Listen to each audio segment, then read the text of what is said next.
Recorded in progress. And today's topic is understanding the global fertility decline. Something we kind of touched up that we're going to do and talk about understanding sex hormones, fertility, all other things. And that has led us to this topic, understanding the decline in fertility, because we both have seen that guys and girls are struggling to get pregnant, and more often than not, they're probably misled about what can be done about it. So it would be good to find out your thoughts, your experience, your expertise about how to combat this and how to even figure out if you're fertile or not. Yeah. So I mean, right off the bat, reframing what that means will help a lot, right? If you're infertile, can't conceive, can't have a child, what that tells you is that biologically speaking, you are compromised. That's what it means, right? In the views of nature, fertility is a secondary attribute to your environment and your lifestyle, optimizing your biology to pass on your genes to the next generation. That's what it means, unequivocally. If you are not healthy enough by any of those means, maybe your environment is crap, maybe your nutrition or lifestyle is crap, well, then by default, fertility will suffer, right? So that's the very first thing to get really in your mind. If you're having fertility issues, this isn't I need a drug to make me fertile. That's what most fertility doctors will have you believe. It rarely works. And if it does work, there are almost certainly trade-offs. Like the child might be born with some kind of a defect or some kind of a handicap that either manifests soon in life or later in life. So right off the bat, turning to drug protocols to make you fertile is not always the best solution, and certainly not the first thing that I would suggest for anybody to look into, just by what I said at the beginning of this opening statement, which is by default, it is something to do with your environment. It is something to do with your lifestyle. It is something that's affecting you exclusively 24/7. That is what's causing your infertility. And then the next thing would be, why is the trend happening now? In other words, why is fertility getting more dominant, more prevalent in modern society? And it kind of dovetails and kind of lines up almost like they're walking side by side with the diseases that we've talked about in the previous episodes. Thyroid, hypothyroidism, or just thyroid dysregulation, and type 2 diabetes, insulin resistance, or the dysregulation of insulin. So the kind of the cause and the solution are going to be very, very similar to these other topics that we've already talked about, but I will elucidate why those same topics, modern technology, wireless communication, lack of sunlight, are the major disruptors for those other systems, like I talked about in the previous videos, but also for this system. Does that make sense? Absolutely. And first and foremost, to me comes in mind straight away, is there any kind of blood test that can show this kind of stuff to begin with? Is just regular, what we usually ask, comprehensive blood test, able to show that there might be something that is worth looking deeper at? Yeah, so there is your traditional like LH and FSH hormones that are your sex hormones that a fertility doctor normally runs, right? But those are really going to be, like I've talked about before, those are going to be lagging indicators. In other words, by the time those are tanked and they're disrupted, you're already infertile, right? So I'm going to concentrate on the leading ones, which do come in your kind of normal blood work. And that's cortisol and DHEA. And then there's another one that you can add in that's not always included, but it's very easy and cheap to add in, and that's pregnenolone. And The reason for those is though that system, the cortisol, pregnenolone, and DHEA are very intertwined in feedback loops that have to do with all of the other sex hormones, estrogen, testosterone, all the ones that we know, right? All the ones that everybody likes to test for. But those are way downstream from these first three. So the reason why I like to test, or the thing that I look for in your DHEA to cortisol ratio, is if your cortisol is elevated, and we spoke a little bit about this with the thyroid system, the previous video, then what that means is that more pregnenolone is being used to manufacture cortisol, which means that there will be less pregnenolone left over to manufacture into DHEA in women, or pregnenolone will be less able to be turned directly into testosterone in men. Okay. Now let's talk a little bit about the men part. Pregnenolone gets turned into testosterones in the lighting cells of your testes, but it gets turned into testosterone by cytochrome P450. You don't really need to know too much about it. You just need to know this: cytochrome P450 is a heme protein, and it absorbs infrared light. In other words, you make that system more efficient or more potent the more infrared light, aka sunlight, that you get into your body. That cytochrome P450 is directly the thing that turns pregnenolone into testosterone in your testicles as a man. Okay, so right away, if you are missing sunlight, guess what you're doing? You are making a very small funnel that all of your pregnenolone has to turn into testosterone. So that, how would I call it? That lynch point becomes less effective and narrower. So you will, by default, make less testosterone from, even if you have a lot of pregnenolone, if cytochrome P450 is not getting a lot of infrared light. Yes, that also means that if you have this problem, one of the ways that you can circumvent it is shining red light or sunlight on your testicles. That is a thing that will upregulate that system.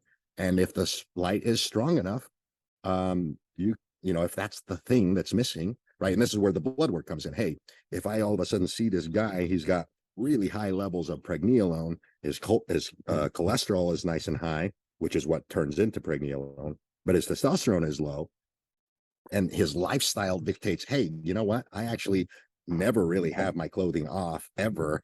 And if I do, it's in my house and not outside. And, I work at a desk, and I wear, tight slacks all the time. I'm fully outfitted, right? 3 layers of clothing, and my testicles never see the day of light, and they're always being bombarded by electromagnetic fields from my laptop, right? Maybe I work on a laptop literally on my lap all the time. Then this is probably one of the first things that's usually free, if you got access to good sunlight where you live. And if not, at the most is going to cost you, a couple $1,000 pounds or dollars for a really high intense red light therapy box to be able to discern this, right?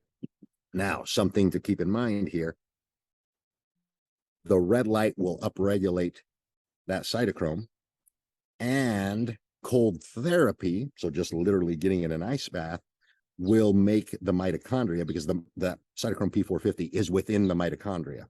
So cold will make your mitochondria more efficient at transporting electrons all within the mitochondria, to make it more efficient at all the processes it does, including cytochrome P450 turning pregnenolone into testosterone in your testicles. So the combination of, an ice bath with some red light therapy directly at your lower extremities, for a man is, and women, because their sex hormones are also in their lower body, will be beneficial. So in a man, I just basically elucidated the 2 points that make infrared light, sunlight, cold therapy very potent at trying to reverse this type of thing. And it's just environment, right? You are not exposing yourself to the environment to the point where now it's affecting your sex hormones.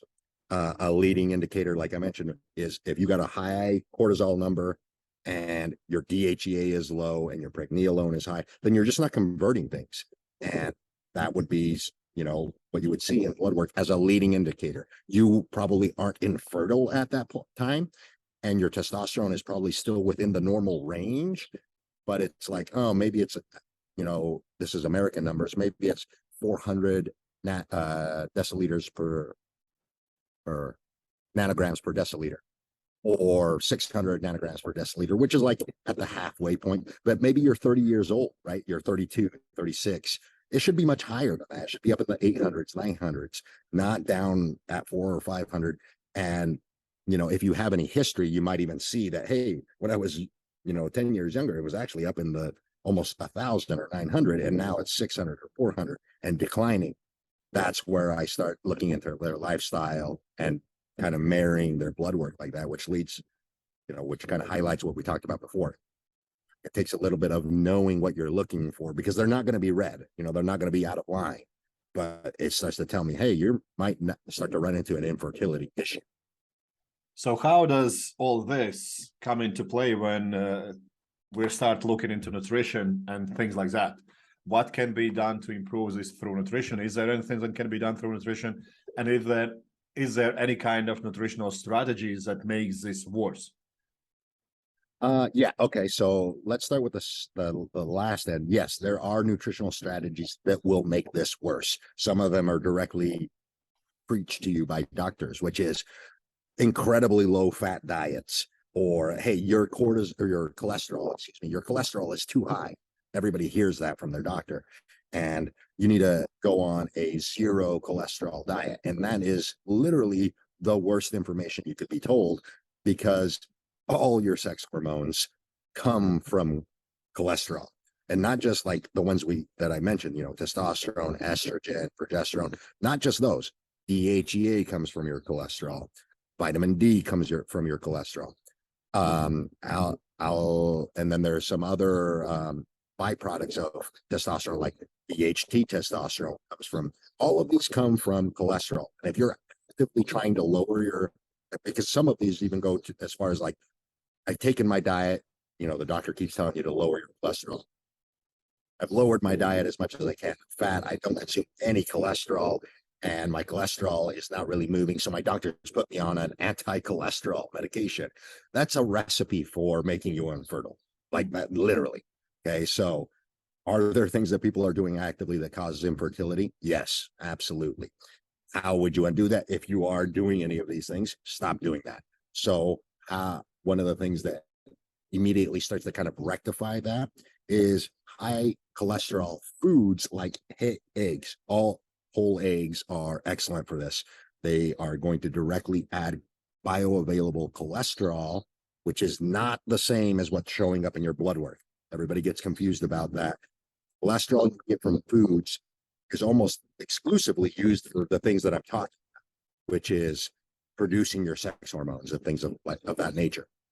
The other thing is, I open pretty heavy with like environmental exposure to cold and to the sunlight, making yourself more sensitive. In other words, everybody kind of knows about solar panels, right? And there's the old solar panels, they make a lot less electricity when they're exposed to sun versus the new solar panels that make a lot more electricity. Well, your body has that same capability. It can get more out of the little bit of sunlight you do get, or get more out of the little bit of cold you do get.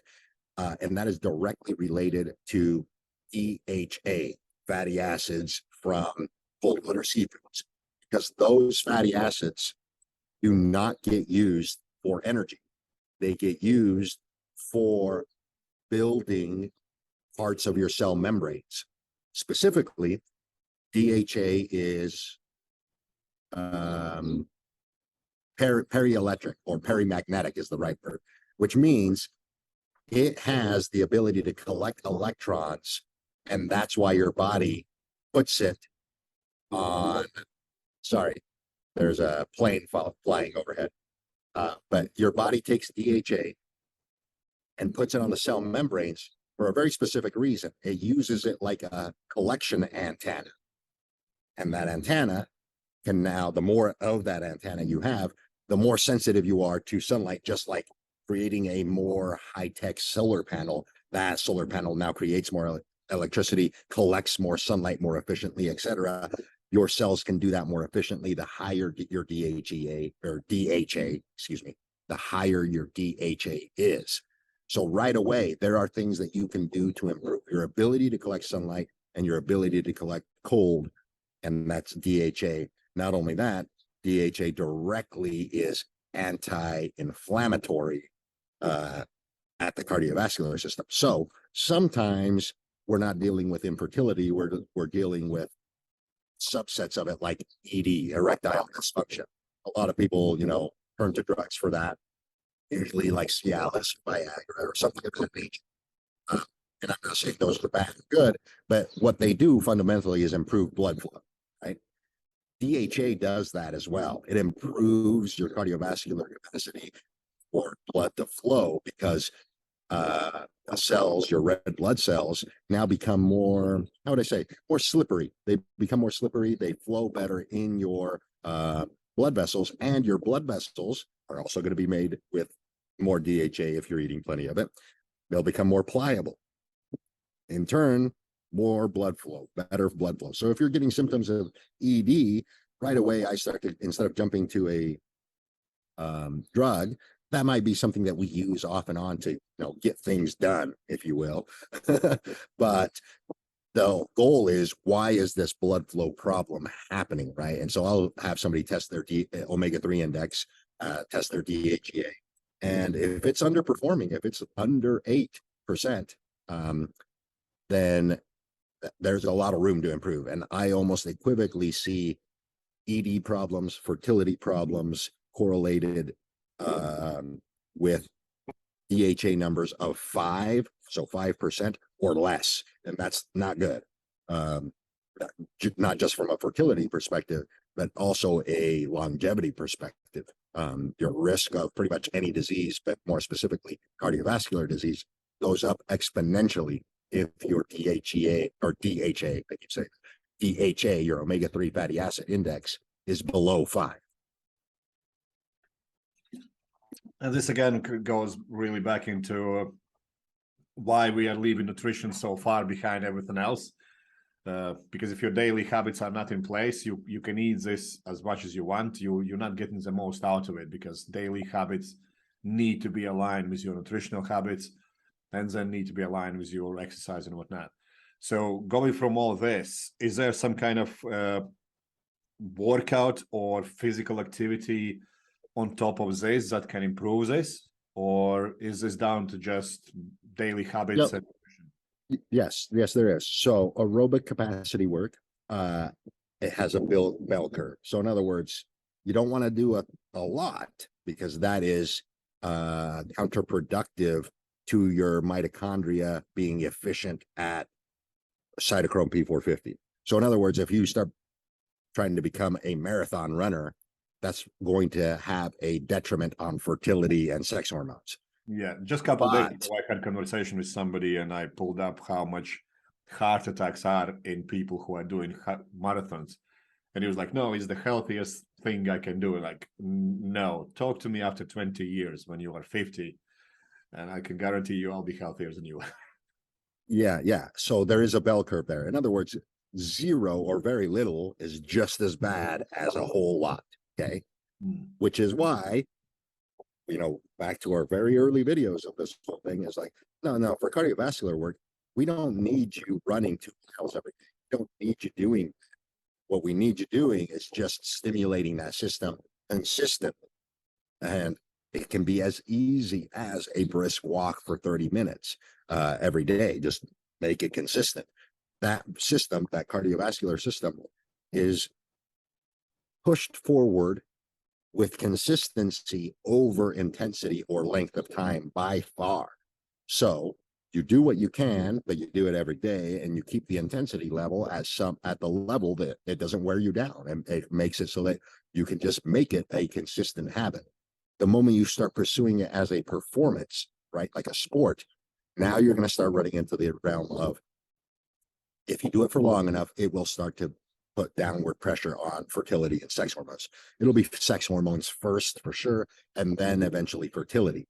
But that gap is really wide, right? Like if you are somebody who likes to run, likes to jog, I'm by no means going to limit you to only 30 minutes a day.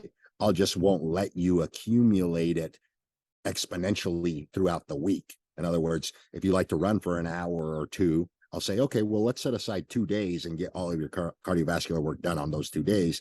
And the other days, I still want you to go outside and do some jogging or walking, but let's limit it to 30 minutes, right?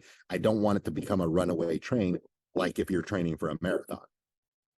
So is there a time frame that you just kind of mentioned, how don't do it too long, and the intensity, time spent at certain intensities that you would not recommend anyone to exceed?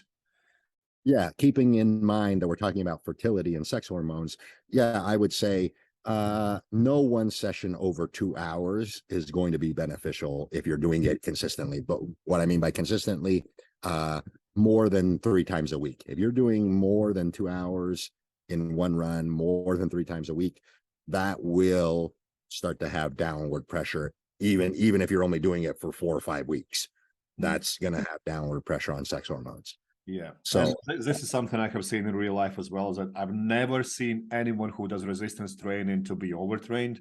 They might overreach, which is completely different thing, but I have seen few people who have overtrained with running and haven't been able to recover. One person specifically, 7 years. He could not do anything for 7 years. And what I mean by that, if he started to run out a little bit of breath, that was it. He was done. But he was a very successful runner before. Yeah, you got to be careful with that system. It's not, too many people are like, oh, well, we're meant to be super, super aerobic. I'm like, yeah, but remember, the first person to ever run a marathon died. I mean, people kind of forget that, right? The first person to ever run a marathon literally died. So just put that into perspective. It's not, just because you can does not mean you should. Yeah, so when it comes through that, we talked about some habits, we talked about nutrition, we talked about some training implementations and whatnot. What about supplements? What can be done with some supplements? Is there maybe some supplements that people take regularly that can affect this negatively? And what supplements can be taken to improve this? You already mentioned some omegas and things like that. So maybe you can expand on that. Yeah, so first off, if you don't eat very much fish, for sure, what you just mentioned there, hey, at least start incorporating some high dose omega-3 fatty acid fish oil pills. The target for that is 4 grams per day. So right away, just like any other supplement, it's usually underdosed. Most people are taking one or 2 fish oil pills. That barely adds up to be like a gram, and maybe if they're lucky, 2 grams. That's not enough. So that's why I push on the fish, because a little bit of fish will have 4 grams. Anything from like 4 to 6 ounces of actual fish will have 3 to 4 grams of omega-3 fatty acids. Whereas omega-3 fish oil pills, you're going to have to take 4 or 6 pills, depending on the brand that you use, every day. The other things that can improve, I see this in women, because women's system, we talked in pretty good detail of the man's system of creating its testosterone. The women's system is a little bit different, because pregnenolone gets turned into DHEA first, and then the ovaries and adrenals turn that into testosterone. So anything that helps and the way the DHEA gets turned, the signaler, has to do with their thyroid system, specifically T3. So if a woman is hypothyroid, I almost certainly see sex hormones down, because the activity to turn DHEA into testosterone is already downregulated, because their thyroid system is downregulated. So the women's system is a little bit more complicated on how this works, but the same mechanism is in play. So a supplement that I find that does help quite a bit with women is oral 7-keto DHEA. So it's a specific form of DHEA. It does not turn into testosterone. There's a misconception that it does. It does not do that. It helps stimulate the thyroid system. Okay. So it gets cleaved from DHEA and starts to influence the thyroid system. It tells the thyroid system, hey, we got plenty of DHEA, so much that we're making a lot of this 7-keto DHEA. The 7-keto DHEA influences the activity of thyroid on normal DHEA to get turned into testosterone. So it's kind of like a loop, a separate loop, but it does work, right? And if you combine 7-keto DHEA, it kind of works and kind of doesn't when you just take it by itself. But if you want to make it, yes, this is 100% going to work, you combine that with getting outside during the day in the morning, and every time it starts to work. Because sometimes that system is so downregulated from lack of sunlight that even the 7-keto DHEA is going to have a hard time pushing more DHEA into testosterone. You start combining that with morning daylight, morning sunlight, and even compounding that as a 1 + 1 = 3 effect with some cold exposure. And now the 7-keto DHEA will 100% work. Every time that I've implemented all of that strategy together as one, women come back 8 weeks later with their testosterone number nice and high at the top of the range, and sometimes slightly above the range, especially if they've been hypothyroid and hypotestosterone for a long time.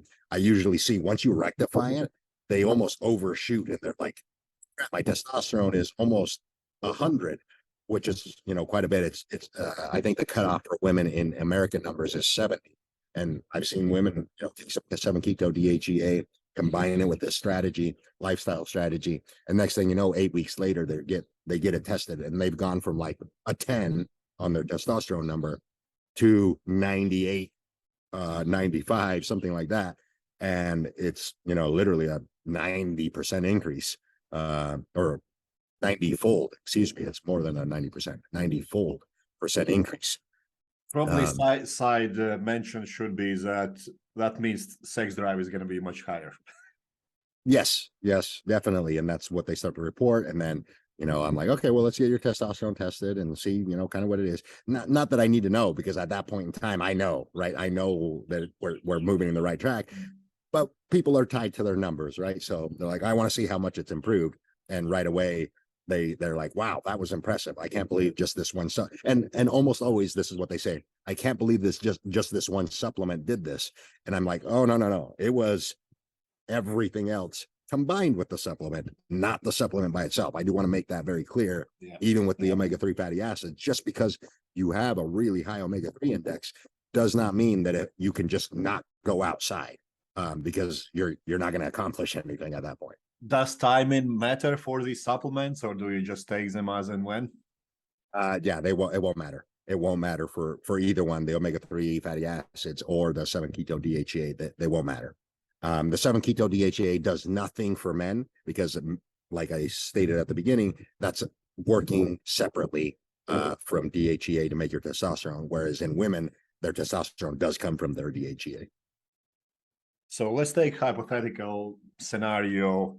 How probable it is for someone who's trying for a kid? Let's say male is in his 40s already, maybe mid-40s, and woman is in her mid-30s, maybe late 30s. And they're trying for a kid. They haven't really succeeded. What would be your recommendations for the man and the woman to do? And how big of a chance for someone that late in their life is to actually still conceive a healthy kid? The way you framed it, where the woman is younger, that's actually a very good outcome. That's a very good high possibility there, because the woman is going to contribute. Everybody thinks that it's 50-50. It's actually not. It's 50-50 of the genomic gene pool. In other words, what goes on at the nucleus. But the mitochondria is 100% given to the fetus by the woman.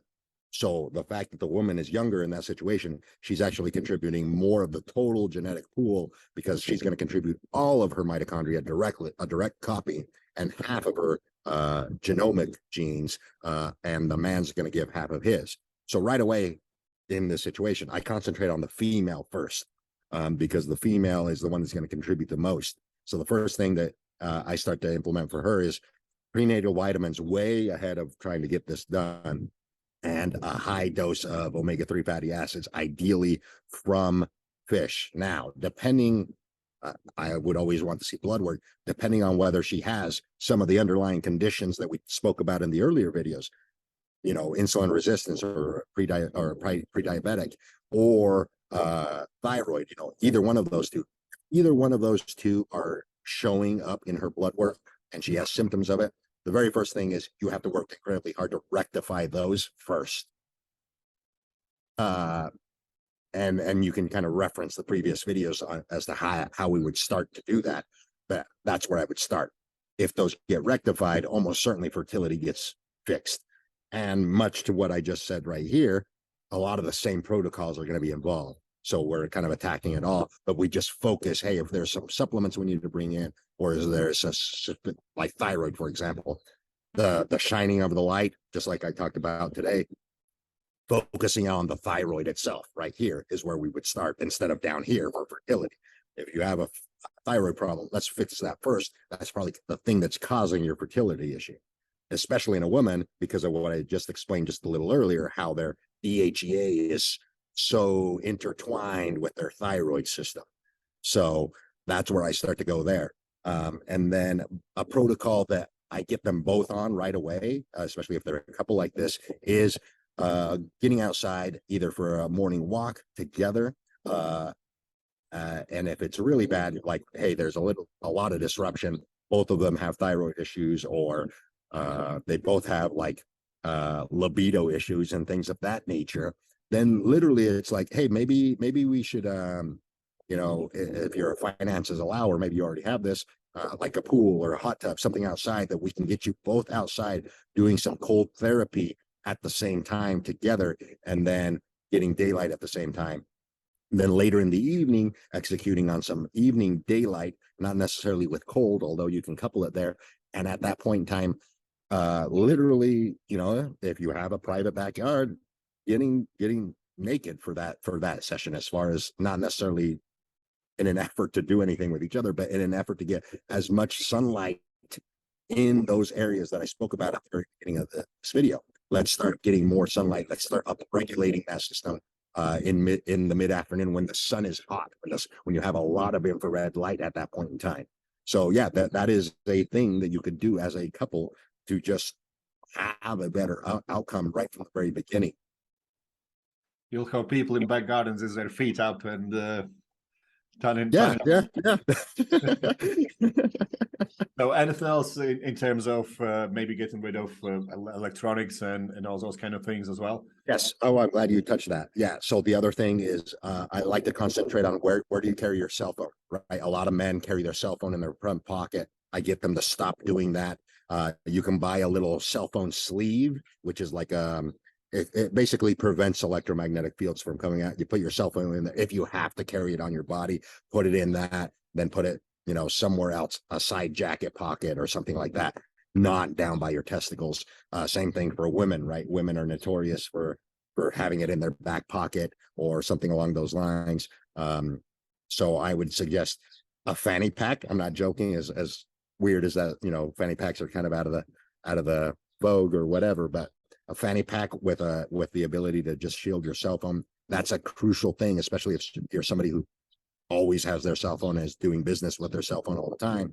Figuring out a way to carry it on your waist and away from your sex organs and shielding it is very, very beneficial in this circumstance. Laptops, don't put them on your lap. Just, you know, put them on a side table. Do it somewhere where you can not have it directly over your testicles, directly over your ovaries. It's just, I want to say it's common sense, but it's obviously not. So it's one of those things where those things do matter, especially if you are very, you know, that's the thing you do. Hey, I like to sit on my laptop and read or watch videos. and I literally have my laptop on my lap all the time, or my cell phone in my front pocket all the time. Those are things that I would start to cut out. And would you also try to check some kind of vitals, maybe blood pressure, resting heart rate, anything like that? Yeah, so blood pressure is a big one, especially if they're not necessarily infertile, but they're having ED issues. And that comes back to, okay, we clearly have found that it is probably a blood circulation, a blood pressure issue. So just sunlight will lower your blood pressure. That is unequivocal. In fact, there's a thing that gets created when you are out in the sunlight called adenosine. And when you have a dysregulation or a heart attack and you go to the hospital, the first thing they do is give you some adenosine to start regulating your heart rhythm. That's how powerful it is. So it cannot just be blood pressure. It can just be dysregulation of how your heart is pumping. And that has to do with hormones and neurotransmitters that get made in sunlight. So yes, those vitals, if you have some high blood pressure and you're having ED, the very first thing I want you to start doing is the very first thing we opened with on one of our first episodes, or the first episode, which is, let's get you outside in the morning, getting your aerobic done in the morning to start moving more biased towards pliability in your heart tissues and in your blood flow systems, your veins, your arteries, etc. Doing it outside is going to give you a 1 + 1 = 3 effect for that system, because you're going to actually vasodilate that whole system with sunlight, because sunlight creates nitric oxide in your blood. Everybody's heard of performance enhancing supplements of nitric oxide and how they improve blood flow, etc. And that's essentially kind of how Cialis and Viagra are working. They're working on that system. So we can start doing that without any drug intervention and see if that starts to rectify things after a month or so. So basically everything we've ever talked about means that all the habits, all nutritional strategies, looking after your baseline cardiovascular health and not overdoing with supplements is not only making you physically and mentally more capable, but can actually guarantee you a life after you're not here anymore. Is that somewhat correct? That's the whole point. Yeah, that's the best summary I've ever heard about everything that we've talked about, starting to reap its fruit in some of these later videos. Yes. Awesome, David. Appreciate your time as usual, and I'll talk to you next video. Awesome. Thank you.